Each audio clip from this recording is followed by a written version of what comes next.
Okay, so I'm with my father. Dad, what's your name? My name is Louis Schnider. And how old are you tomorrow? I'll be 100 years old. Wow. March 28, 19. You were born when? 1922, right? 1922. I just said 22, 23. No, 22. 1922. 1922. Okay, and where did you go to school? You were a very good student, right? Yes. As a scholarship student, the time I went to school grades, you paid to attend school grades from high school on. It was $5 a month from 9th year or 7th year to 9th year. And then you had to pay. And a lot of people, these were during the Depression year, did not have money. So you had to win a scholastic scholarship. We were very poor. My father was not a major earner, and I had to get scholarship in order to continue school. But I managed to do it. I was lucky enough to have students dumber than myself.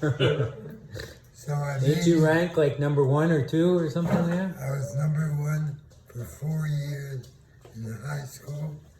Then when I graduated from high school, took my matrics, I was number 2 in Canada. All of Canada.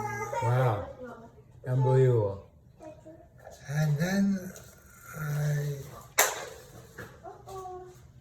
war broke out, and I joined the armed service, the Royal Canadian Air Force. The Air Force? The Air Force.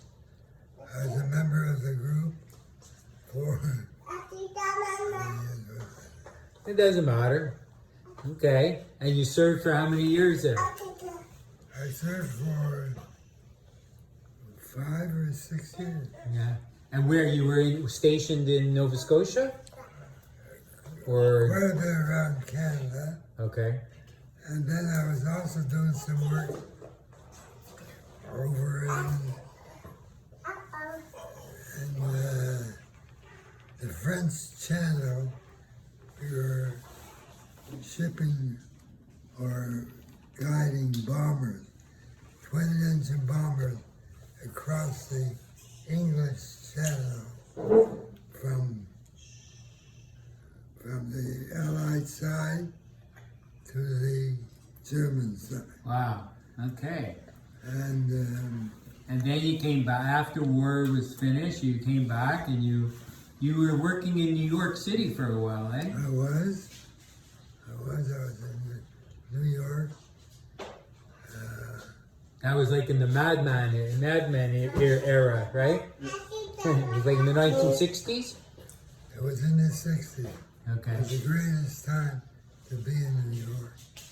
Very exciting.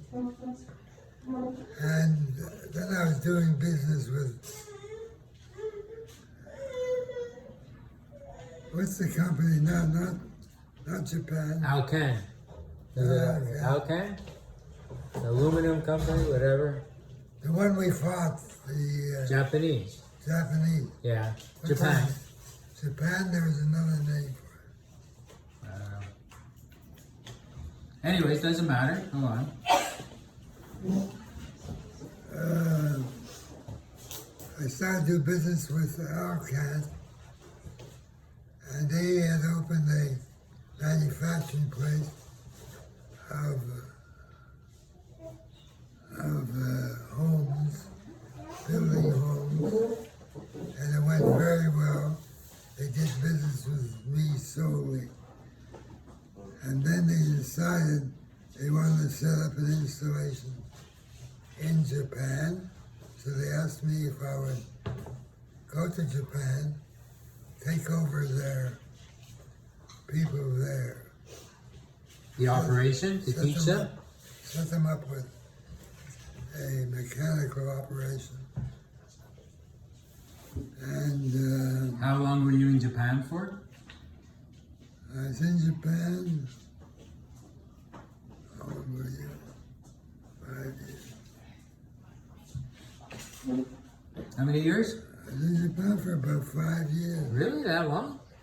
I don't think it was that long. I could have been 3 years. Okay.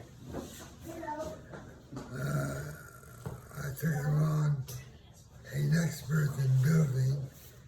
Incidentally, the product I used was fiberglass. Right. I brought along somebody who was expert and set them up on what does the automobile line called? So, Like the a movable line that they assembly line. Yeah. set it up on the assembly line, and it was very exciting. I enjoyed it very much. And then I came back to New York, and they wanted me to set up. I was dealing with Alcan. They were also dealing with a company that made fiberglass, that made paper products. And they wanted me to set up a manufacturing line, which I did. And what happened with that? That's good. And you I had my brother, Harry Cutler. I had a brother-in-law who was very proficient. brother-in-law. Yeah.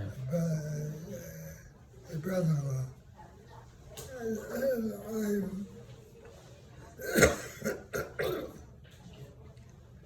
I sent him down to Utica, New York, where I had the plant to build all these products.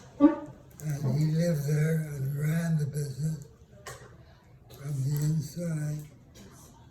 And he was there for 4 Okay. years, 6 years. Good. Became a very viable business. And then eventually, so just on your social life, you enjoyed. You had lots of friends. You used to enjoy playing cards, gin rummy. I think you used to play a lot of it. Not really. No, No. Didn't gamble there. New York was too. not in New York, but here back in Montreal.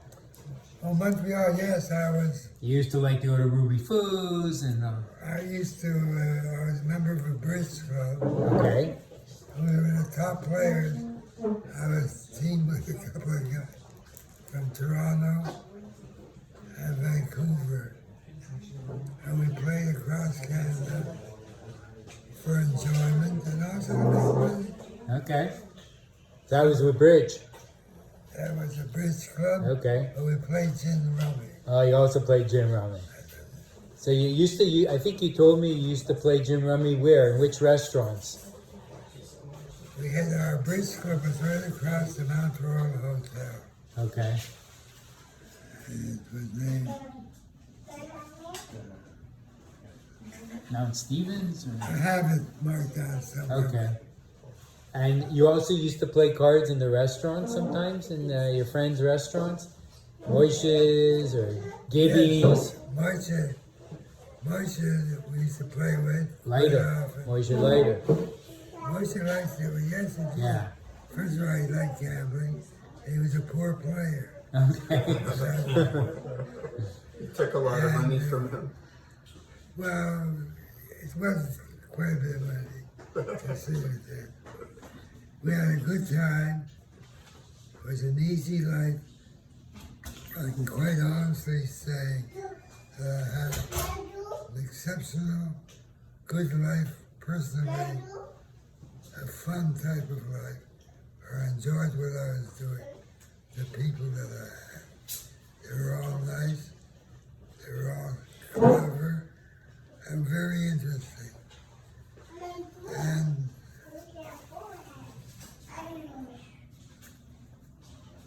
when I left the Air Force, war broke out.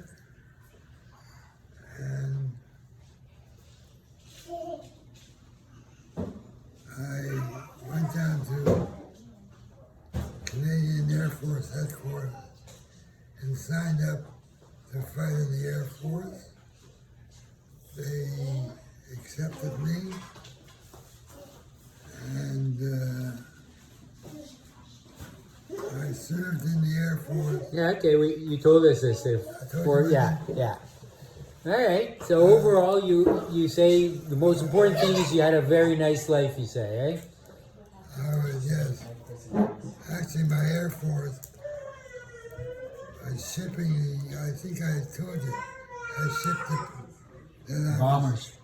controlled the bombers Yeah. across the main, the English channel, Okay. the French channel. Good. And then I came back. Yeah. So we did that. We talked about that. Okay, Howard. Okay. So all right. So that's good. So overall, and Then when I left the Air Force, I went, I was in the equivalent of doing what are the exams you take when you leave high school? Matrix. Matrix. I did my matrix. I was a very good scholar. yeah. So that you told us you did exceptionally well in school. All right. That's enough. That's great. That's a good summary of your 100 years. Well, isn't that a hell of a lot?